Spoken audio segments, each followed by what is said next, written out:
Good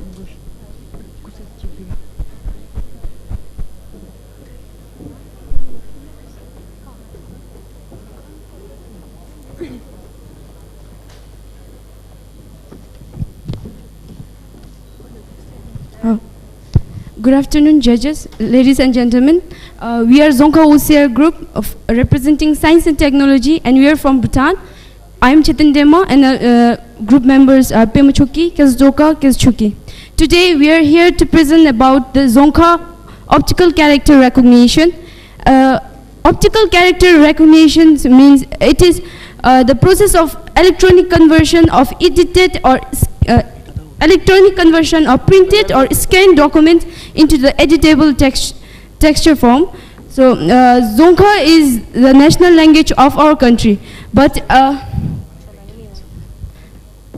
in our country there is no Dzongkha OCR developed until now. So people are facing problem like in case of many in our country, the people are having more difficulties in preserving the scanned and more important manuscript documents which are in the bulks, like it is in the hundreds of numbers like shown in the image here, and this is one of the scanned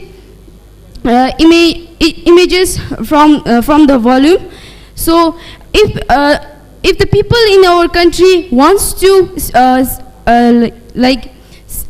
save for the future, they have to type it manually, which takes lots of time. It's tedious and it needs lots of resources. So the problem here is that since there is no OCR, we cannot preserve the manuscript for our future generations to come. So the solution for our problem stated above is that we are going to build the Dzongkha OCR, which can electronically edit, store, and share,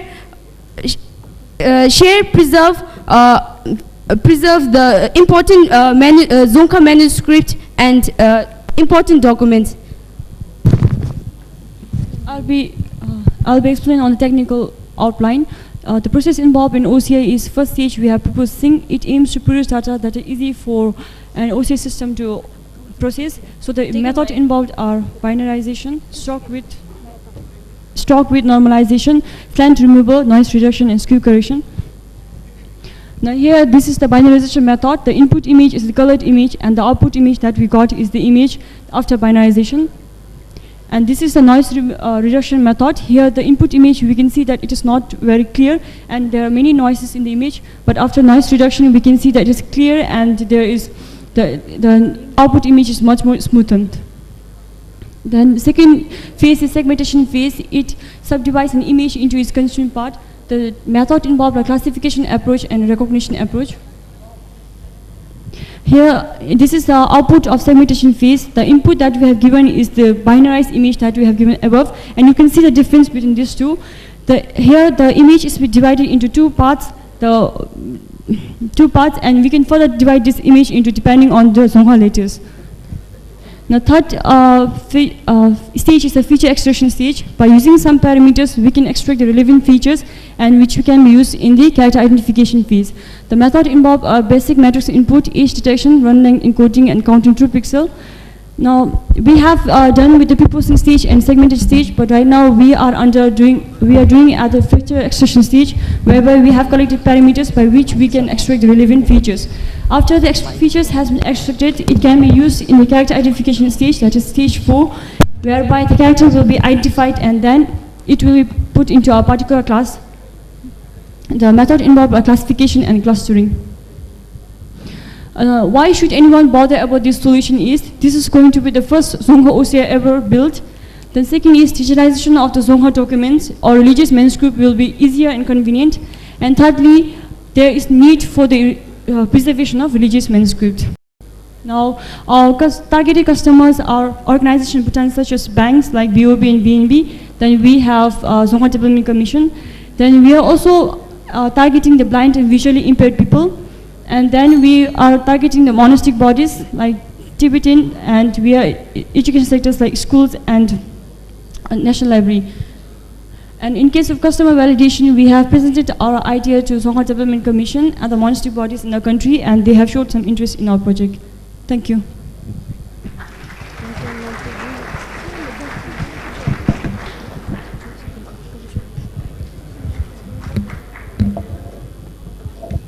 Can I ask questions? Okay. My question is, what is the hit ratio that you get?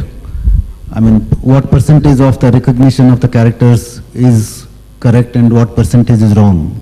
Actually, we haven't finished with our project. We are in the other process. We have finished, we can say that we have finished these two processes, segmentation and pre-processing, by which, and we are under process of doing feature extraction, by which we will be finishing the 65%. And only after the identification we can recognize the character. So it's not complete yet? Not imprinted. Okay, so we'll come to the number 4. What are you proposing to do there? In character identification, what we can do is that in feature extraction, we extract the features by which we can recognize and later of a Dzongkha. And then in character identification, we can identify that later as that character and then put it into that particular class of that character. For example, if I give an example in terms of English, if I take a word OCR, so in feature extraction, we'll extract some features that we recognize that O as an O, and in character identification, that we'll put that O as in character of O by comparing it with some database that we have to build. Okay, no, suppose, let's say English, the L may look like I. Yes, sir? L may look like I. No. Yes, listen to my question. Suppose a word is written in English, somebody has written it, the L may look like I, right? So in your character recognition, how will you determine whether it's English or English? I'm sorry, I didn't get your question. No, L looks like I, right? The L looks almost like I. So somebody can make a mistake in terms of the length of the I being little high and it looks like actually L, or L length being little less, it looks like I. So when I'm doing the recognition, what is your proposed method to say that I will not treat it as English, but I will treat it as English? Sir, in case of English, we have some similarities between the capital letter and the small letter, but in Dzongkha, we do not have those kind of words. So the other thing that we can do is that we are training in terms of neural network. We'll give lots of input to a neural network by which we can train. And the question, if I answer your question straightforward, it is that in Dzongkha, in the capital letter and small letter of Dzongkha doesn't match like that of English, like I and L. Okay. For next question, see, for conversion of an OCR, you will require some kind of a font. So do you already have a Dzongkha font? We have Dromolary font right now. Actually, we are going to show the Dzongkha fonts as an example so that you guys can recognize our Dzongkha language, but this slide is not updated. But we can show it from here. No, my question is, are you already going to do it on a predefined font, or you're going to develop There are already fonts, and the Dzongkha Development Commission has the corpus. They have a database where all the Dzongkha letters are stored, so we will use that corpus. But as far as I know, manuscripts have like a lot of various ways of representing the fonts. So how will you do it? Like, even if you talk about, say, English, you have a Latin English, you have a French English, so you have various styles of English. There is only one type of font in Dzongkha.